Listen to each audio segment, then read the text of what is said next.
வெற்றி நிச்சயம் என்கின்ற உறுதியோடும் உணர்வால் இணைவோம் என்கின்ற சிந்தனையோடும் உங்களில் வருவேன்.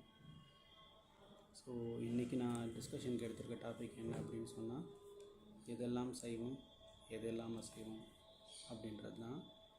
இதை நான் 4 நிலைகளாக பிரிச்சிருக்கேன். முதல் நிலை, 2ஆம் நிலை, 3ஆம் நிலை, 4ஆம் நிலை அப்படின்னு சொல்லிட்டு. ஸோ அப்போ முதல் நிலை சைவம் அப்படின்றது உச்சக்கட்ட சைவமாக இருக்கும் நம்மளுடைய வாழ்க்கையில். இதை பொறுத்த வரைக்கும் எப்படின்னா, நம்மளோட உடம்புல மொத்தம் 9 ஓட்டைகள் இருக்குது. இந்த 9 ஓட்டைகளை பயன்படுத்தி தான் நாம் இயங்கிக்கிட்டு இருக்கோம். இந்த 9 துவாரங்களும் அதோட வேலையை செய்யாமல் இருக்கணும்.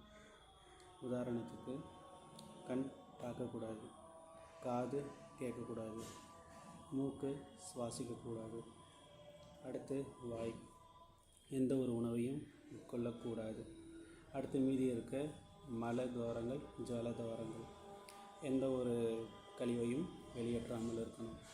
இப்படி உங்களால் இருக்க முடியும் அப்படின்னு சொன்னீங்கன்னா, அதுதான் முதல் நிலையில் இருக்கக்கூடிய உச்சக்கட்ட சைவ நிலை. உங்களுக்கு உள்ளேயும் எந்த ஒரு ஆற்றலும் போகாது, வெளியவும் எந்த ஒரு சக்தியும் விரயமாகாது. இதுதான் முதல் கட்ட சைவ நிலை. சரிங்களா? இது யாருக்கு வாய்க்கும் அப்படின்னு சொன்னால், ஞான தேகம் கொண்டவர்களுக்கு இது வாய்க்கும். அடுத்து 2வது நிலையில் இருக்கக்கூடிய சைவம். உயிருள்ள பொருட்களை உண்ணாமல் இருப்பது சைவம். உயிர் உள்ள பொருட்களை உண்ணுவது அசைவம். உயிர்கள்னு பார்க்கும்போது இதில் நுண்ணுயிர்களும் அடங்கும்.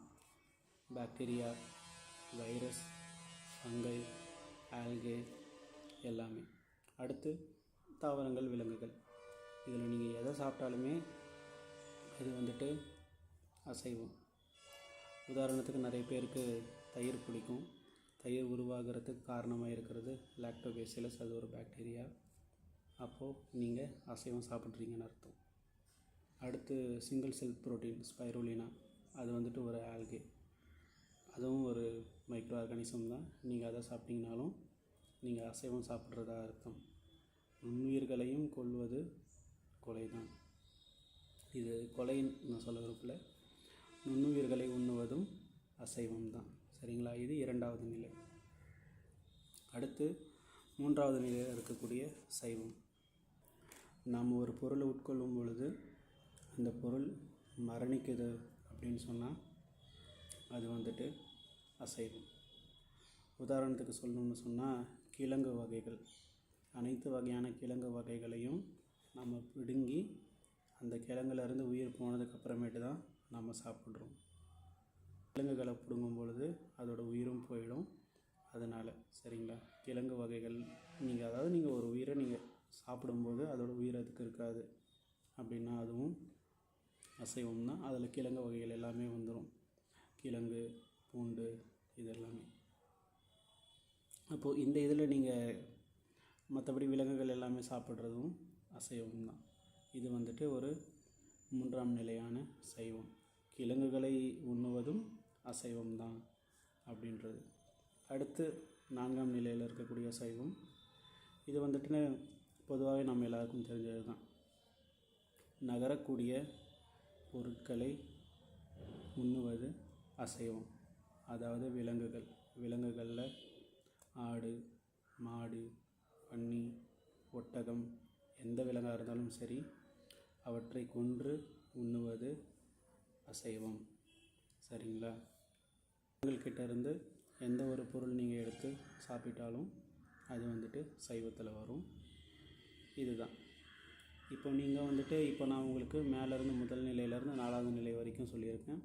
நீங்கள் முடிஞ்ச வரைக்கும் அப்படியே கொஞ்சம் கொஞ்சமாக இப்போ ரிவர்ஸில் பண்ண பாருங்கள். 4ஆம் நிலை சைவத்திலிருந்து, அதாவது மீன்களையும் உண்ணுவதை முதலில் தவிர்க்க வேண்டும். 4வது நிலையிலிருந்து அடுத்து 3வது நிலைக்கு போகணும். எந்த ஒரு உயிரினத்தையும் கொன்று சாப்பிட்றத நிறுத்திட்டு தாவர வகை உணவுகளாக சாப்பிட்டு பழகணும். அதுக்கடுத்து நீங்கள் 2ஆம் கட்டத்துக்கு போகும்போது அதையும் நீங்கள் தவிர்க்கணும். தாவர உணவுகள் சாப்பிட்றதையும் தவிர்க்கணும். அதுக்குன்ட்டு இதை நிறுத்துறதுக்குன்ட்டு ஒரு முறைகள் இருக்குது. எடுத்த உடனே நிறுத்தினாலும் நம்மளுடைய உடலுக்கு ஆபத்து வரும். அப்படி நாம் நிறுத்திடக்கூடாது. அப்படி கொஞ்சம் கொஞ்சமாக முன்னேறி உணவே இல்லாத ஒரு நிலையை அடைய வேண்டும். உச்சக்கட்ட சைவ நிலையை அனைவரும் அடைய வேண்டும் என்பது உச்சக்கட்ட சைவ நிலையை அனைவரும் அடைய வேண்டும் என்று இறைவனை வணங்கி நன்றி, வணக்கம்.